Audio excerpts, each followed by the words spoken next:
ரோகிணி மனோஜை ஏமாத்தின புரோக்கரை ரோகிணியும் வித்யாவும் செருப்பால் அடித்தது சரினா இந்த வீடியோவை லைக் பண்ணிவிட்டு வீடியோவை தொடர்ந்து பாருங்கள். ரோகிணி வித்யாவுக்கு ஃபோன் பண்ணி, ரோகிணி எனக்கு வயிறு பசிக்குதுடி, வீட்டில் வேற மீனாக சமைக்கவே இல்லை, வாடி கடைக்கு போகலாம் அப்படின்னு சொல்ல, ரோகிணி உன்னை பெரிய ஹோட்டலுக்காக கூட்டிகிட்டு போகிறேன் அப்படின்னு வித்யா ரோகிணியை ஹோட்டலுக்கு கூட்டிகிட்டு போகிறான்.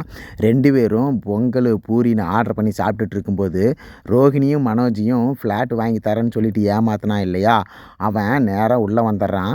அந்த புரோக்கரு ரோகிணியை பார்க்காம ரோகிணி பக்கத்துலேயே உட்காந்துட்டு ஆர்டர் பண்ணி சாப்பிட்டுட்டு இருக்கிறான். ரோகிணி வித்யாவும் சாப்பிட்டு கை கழுவிட்டு திரும்பி வரும்போது ரோகிணி புரோக்கரை பார்த்துட்றான். உடனே ரோகிணிக்கு கோவம் வந்து புரோக்கரை போய் சட்டையை பிடிச்சி, ஏண்டா நாயை, எங்களை 30 லட்ச ரூபா ஏமாற்றிட்டு இல்லைடா, உங்கள் வீடுன்னு சொல்லி மற்றவங்க வீட்டை என்கிட்ட காமிச்சு பணத்தை ஏமாத்துனது மட்டும் இல்லாமல் இங்கே எங்கள் கண்ணு முன்னாடியே சுற்றிட்டு திரியிறியா, உன்னால தாண்டா என் கணவனுக்கு கண்ணில் அடிபட்டுருச்சு, இன்னும் கொஞ்சம் விட்டுருந்தா கண்ணே போயிருந்திருக்கும் அப்படின்னு ரோகிணி அந்த புரோக்கரை சட்டையை பிடிச்சிக்கிறான்.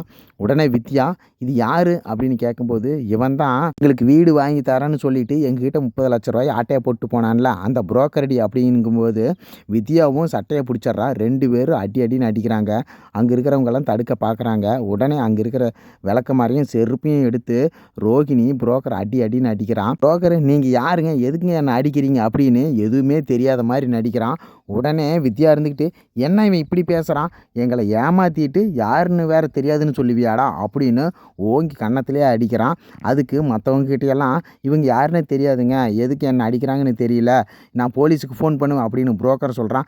பண்ணுடா பண்ணு, நீ பண்ணுனா நீ தான் மாட்டுவேன், எங்களை 30 லட்ச ரூபா ஏமாத்தினி இல்லையா, அதுக்கு எவிடன்ஸ் எல்லாம் இருக்குதுடா அப்படின்னு ரோகிணி தைரியமாக சொன்ன உடனே புரோக்கர் ரோகிணி காலில் விழுந்து, நம்ம எப்படியாவது இப்போ தப்பிச்சு ஓடிடணும் அப்படின்ட்டு, மேடம் மேடம் என்னை மன்னிச்சிருங்க மேடம், கண்டிப்பாக உங்களுக்கு நான் பணம் கொடுத்துட்றேன், எனக்கு ஒரு மாதம் டைம் கொடுங்க அப்படின்னு சொல்ல ரோகிணி, சரி ஒரு மாதம் நான் டைம் தரேன், கண்டிப்பாக பணம் கொடுத்துடணும் அப்படின்னு சொல்லி ரோகிணியை விட்டுறா. புரோக்கரு தந்திரமாக இப்போதைக்கு தப்பிச்சா போகுது, அடுத்தது இவன் கண்ணிலேயே படக்கூடாது அப்படின்னு சொல்லிட்டு ஏதோ ஒரு பொய்யை சொல்லிட்டு ஓடி போயிடுறான்.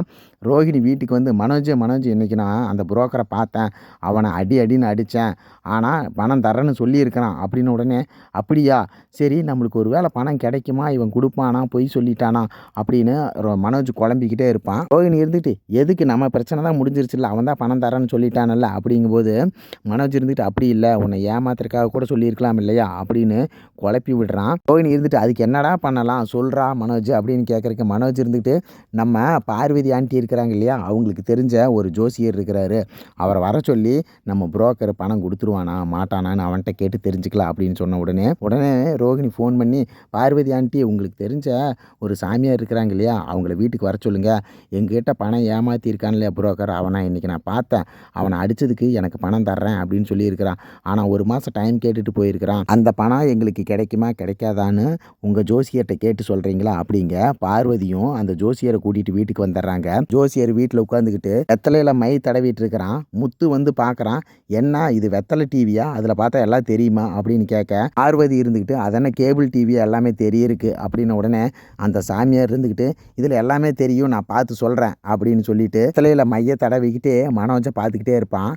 ஒரு 3000 பணம் எடுத்து வைங்க அப்படின்னு மனோஜ் சொன்ன உடனே முத்து சிரிப்பான். அவர் விஷயத்தில் அவர் கரெக்டாக இருக்கிறாரு, மொத்தத்தில் பணத்தை வாங்கிட்டு இவரும் மனோஜ் ஏமாற்ற போகிறாரு அப்படின்னு சத்தமாக சொல்லிவிடுவான். உடனே சுருதி அங்கிருந்து சிரிக்க ஆரம்பிச்சிடுவான். ஏன் மனோஜ் இந்த காலத்துலேயும் இதெல்லாம் நம்பிட்டு இருக்கிறியா அப்படின்னு. உடனே இதை பற்றியெல்லாம் உனக்கு தெரியாது கம்முனு அப்படின்ட்டு அவர் சொன்ன காசை எடுத்து 3000 ரூபாய் வச்சுடுவான். உடனே மீண்டும் வெத்தலையில் தடவிக்கிட்டே மேலையும் கீழையும் பார்த்துட்டு, மனோஜ் அவர் எங்கே பணம் வச்சுருக்கிறாருன்னு தெரியல அப்படின்னு. உடனே மனோஜ் டென்ஷன் ஆகிடுவான். என்ன பணம் எங்கே வச்சுருக்காருன்னு தெரியலையா, அப்புறம் எதுக்கு நான் 3000 உங்களுக்கு கொடுத்தேன் அப்படின்னு. உடனே இல்லை புரோக்கரு அந்த பணத்தையெல்லாம் செலவு பண்ணிட்டான் அப்படின்னு அந்த சாமியார் மாற்றி சொல்லிவிடுவான்.